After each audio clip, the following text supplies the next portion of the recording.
Hey you guys, welcome back to my channel. This is the first part of Karlissa's live. And she was talking about how her and the Auntie Podcast crew member lost their podcast to Jason Lee because they could not get along. So take a listen and I will be uploading the second part. Give this video a thumbs up, please. Yeah, add Tia to the call so we can squash this beef like Run DMC. Them folks done gave our job away because we couldn't get along. Yeah, add Tia real quick. Let them know we were trying to squash this beef. They done gave our job to Jason Lee because we can't squash this beef. Tell her to get her ass on here. And Tokyo too. Tell Tokyo to get on here too. They done put the job. We done lost our damn job around with these.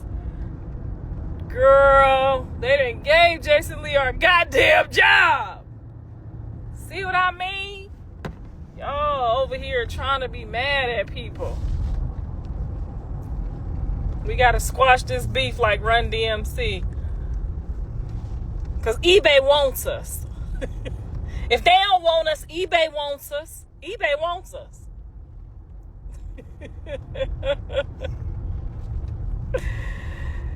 It's their fault. I don't play with business. It wasn't my fault. Tia went off on me. Tokyo went off on me. It ain't my fault. In a quarter mile, turn left. Because, you know, we got enough numbers to start our own shit. While playing with me. Shit, my little old ass doing 24 billion views. We got enough to start our own breakfast club. Okay? I knew we should have been the breakfast of America. I knew it. I knew that auntie shit wasn't gonna work. We the breakfast of America. Girl, they done gave her job to Jason Lee. Who fixing to sit down and watch Grandpa? That ain't even auntie. That's Uncle Grandpa. Girl, he done gave up on the politics and then took the auntie's job. Where the hell is Tia? Where is you at? We got to get on here and squash this beef because eBay wants us. None of us like Tokyo. I know Tokyo is hard to get along with, y'all, but she still brings great character. I said we should just redo Set It Off. Because, I mean, we all three want to rob a bank. I think we should just redo Set It Off in the ocean. Because Tokyo really wanted us to rob a bank with her. I ain't snitching, but I'm dry snitching. She be so extra. She's so extra. But once you learn people's character, sometimes I feel like some people don't know how to let their character go once the lights come on. Like a lot of these Hollywood people, because I've been doing it since I was so young, I know how to turn the light on and turn the light off. You know what I'm saying? You don't let it affect your numbers or business or your business relationships. You got to be able to turn that light on and turn it off. And I don't think she know how to turn the light off yet. But a couple more semesters with me and she'll be turning that light on and off.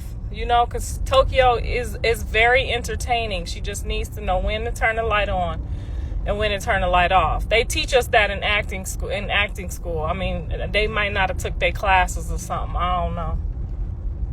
But I could be not talking to you at all. Don't like what you when we at work.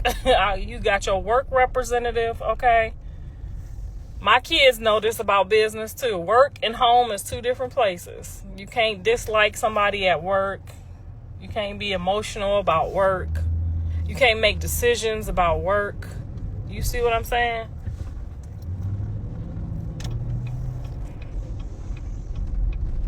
I think we all might need our own show, but I thought we all brought genuinely different parts of aunties, different types of aunties to one table. You know what I'm saying? I feel like Tia is a little too passive aggressive to just sit by herself. And I feel like Tokyo is, and this is from a director standpoint. I've been doing this a long time, talent management. I've been doing this a long time. Tokyo is too much for one person. You know what I'm saying? I think we all genuinely brought one Wendy. I think we all together brought one Wendy.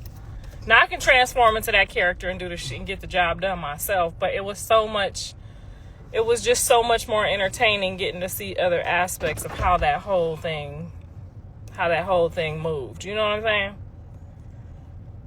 Thank you, Nikki. Hey, from New Zealand.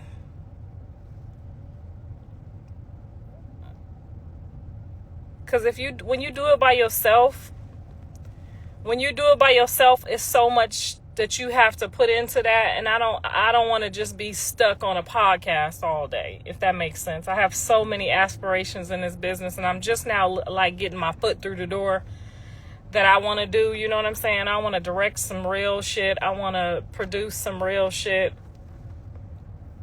I got some, and to be sitting down stuck like the breakfast people, you know what I'm saying? If one of them pop out, you still got the other two that can hold it down. So that's what I'm looking for. I'm looking for a trio, because I don't want to just sit and gossip all day, every day for the rest of my life until it drives me crazy.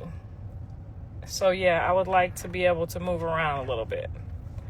But as far as the people that we get on there, I want it don't even have to be, when you have good quality content, like we didn't get to ask those questions. We didn't get to do our research on those people, because I feel like if we really got to we didn't even know who we was interviewing until the day of.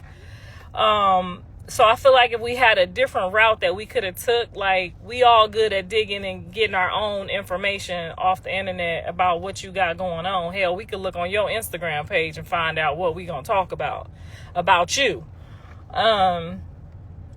I feel like it would have been a little bit more smoother. I know personal business of people's that we could have got into, because I know everybody's business, but we didn't know until the day of.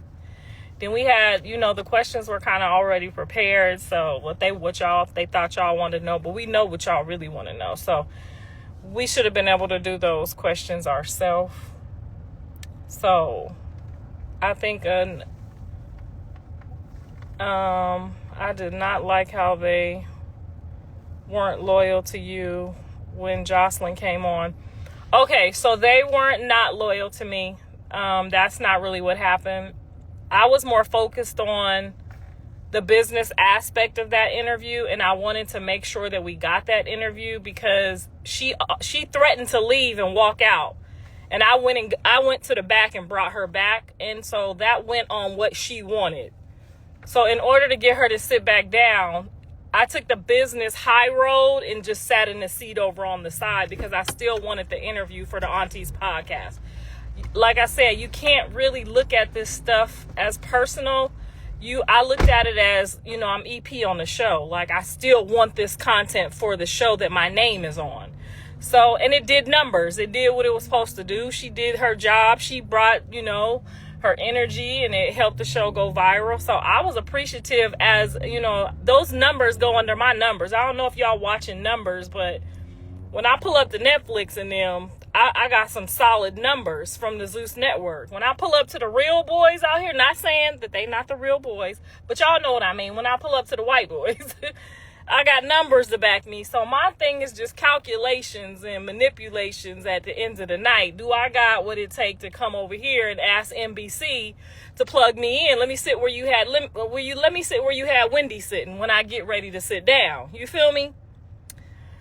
So that's where your mind has to be on your projects. Your mind has to be so focused on the numbers of your projects. You know what I'm saying? Same thing with Callie. Callie was a major role player. I don't know if y'all watched Callie on Baddies. She carried dialogue. She carried good content. Callie went on there for her resume and for good content and dialogue and quality content. I haven't seen anything like it yet. Where there's, a heartfelt moments. I haven't, you know what I'm saying? And I coach my kids on they stuff before they go. You have to present yourself and sell yourself, and you have to go over there with quality content. It can't just be like, oh, I don't like you, and then boom. You see how when my daughter was on there, it was like you guys fell in love with those characters. What character are you portraying? You know what I'm saying? Big sister? Okay, you go be big sister then. You go save the day. You can't just pop up on a show like, I'm here, guys. What do you want me to do? Like, Callie already had in her mindset how she wanted herself to look. And that's why she came home with a win. So she can put that on her resume and put some of that dialogue on her resume because she's in full-blown character. Now, a lot of those people, you got to scramble through that shit to find out what kind of character they brought on that show. You see what I'm saying? So, but they have extensive training in acting and the television and all that good stuff. So, oh, Tia's here. Let's get Tia on here. How we get her on here on the aunties? You know I know how to work this shit. Oh, there she go.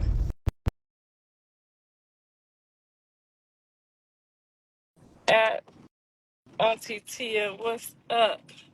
Yeah, y'all make sure y'all follow her too. I added you.